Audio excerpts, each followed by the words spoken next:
Hey guys, welcome back to the channel.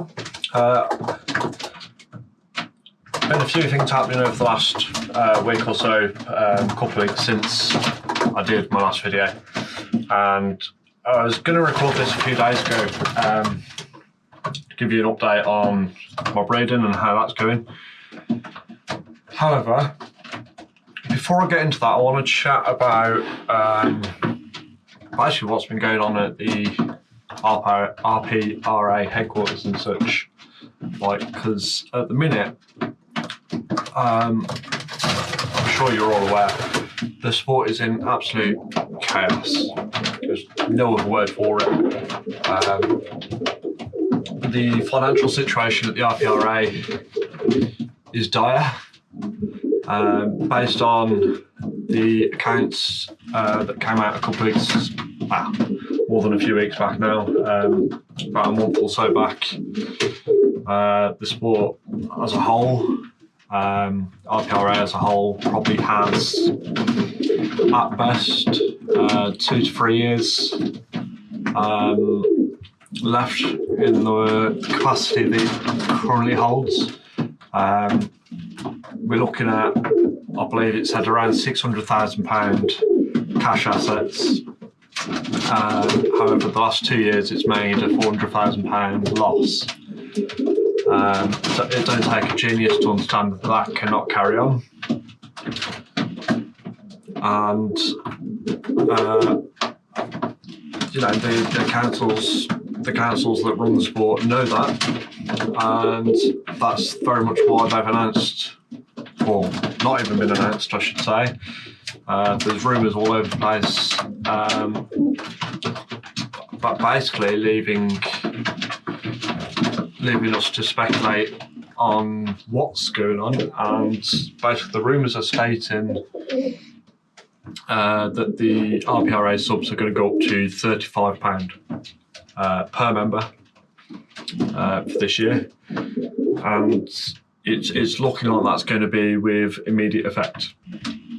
So I know I have paid my RPRA subs already. The existing fee was around, I think it's £17, which included £15 for the membership fee and £2 for the club or liability insurance, if you like.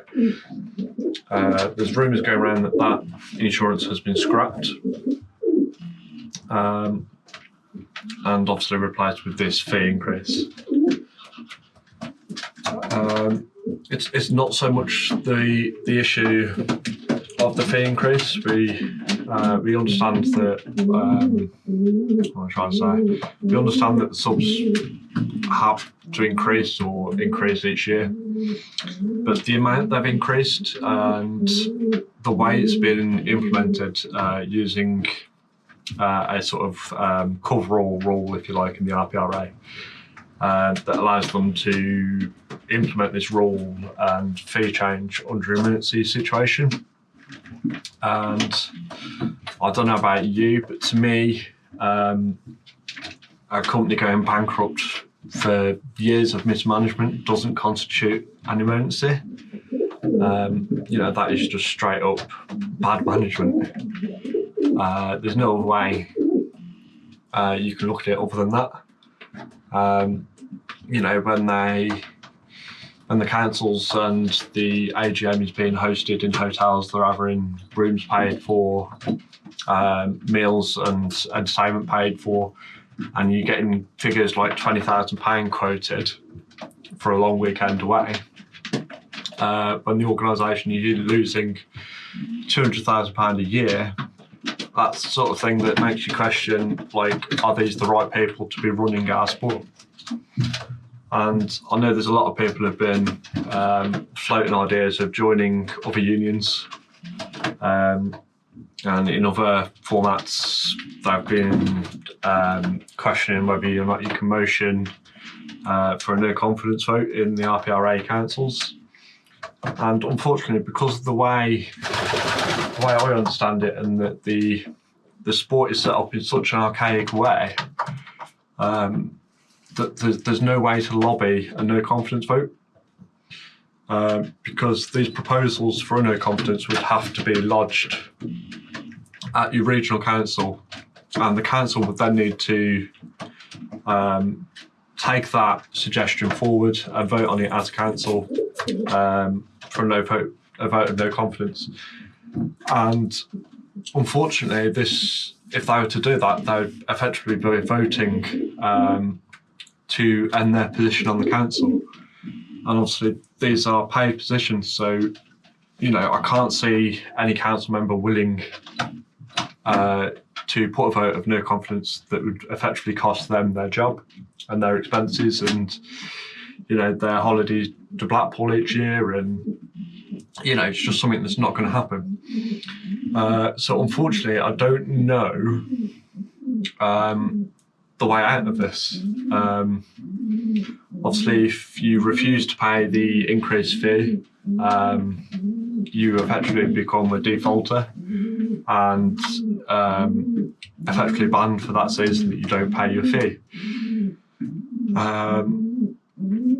And it sucks. It sucks because you kind of like fish in a barrel. You have to abide by the rules of the sport is governed by. So yeah, I don't really know how to get out of the situation that the sport is in, because at the minute it's like I say, it's they've increased this fee to try and cover the deficit that they're losing, £200,000 a year for the last 2 years at least. And with membership declining, that looks like it's going to increase each year. So they've introduced this fee as a coverall, if you like, to catch up on and reduce that deficit. Unfortunately, this means, well, the way I see it, in my opinion, is going to affect partnerships, because each member of a partnership is going to have to pay that £35 increase on their membership. So for partners, that have 2 members, 3 members, 4 members, I would recommend reducing that to flying in one person's name. That way you're only paying £35 fee once, rather than £70, 105, 130, however much it's going to increase for your partnership. You've really got to sit down and have a look at, are you getting value for money, and are you willing to keep funding the deficit from mismanagement? So yeah, I think that's as much as I'm going to say on that. Obviously, it's really not fair on a lot of people, a lot of members, and at the end of the day, we all just want to turn up to the clubs, fly our birds, race the birds, have a chat with other club members and enjoy the sport without getting it all political and all of that, really. So I'm going to move on. I'm going to show you some of the progress that I've been making, and I think things have been going really well from here on out. So I'm going to turn you around.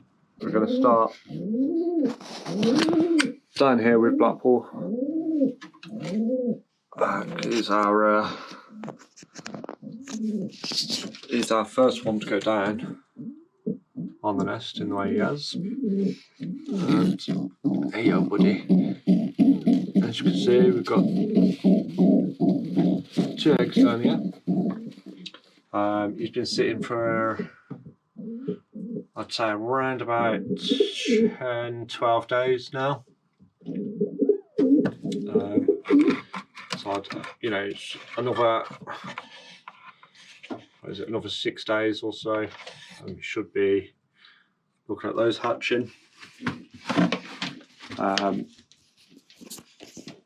This pair is one of the ones I've shuffled round, so we're still waiting on those to lay, along with this pair down here. There's another one of the ones I've shuffled. This one down here, my yellow hen.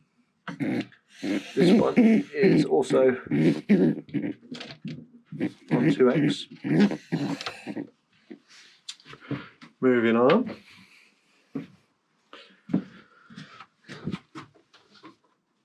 Over here we've got Strag and 810, wherever she's gone. That's our Guernsey bird. We have 2 eggs under here. This mealy down here. I can't quite get him to shift over, but we've got 2 eggs down there as well. And one of the old boys down here. And Helmet is over there. We've got 2 eggs under there as well. This is our last pair that we've shaken up. So obviously we're waiting on eggs from those last 3 pair that we've shaken up.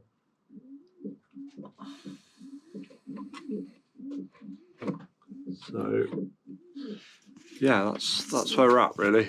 So we have a total of 10 eggs now, and really looking forward to seeing them hatch. They should hatch in this next week or so. Across the board, I think there's about 7 days between the first one laying and the last pair laying.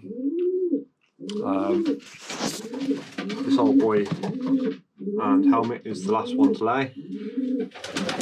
I think they should hatch out at the end of the week. So yeah, that's an update as to where we are. It's an update as to where we are, and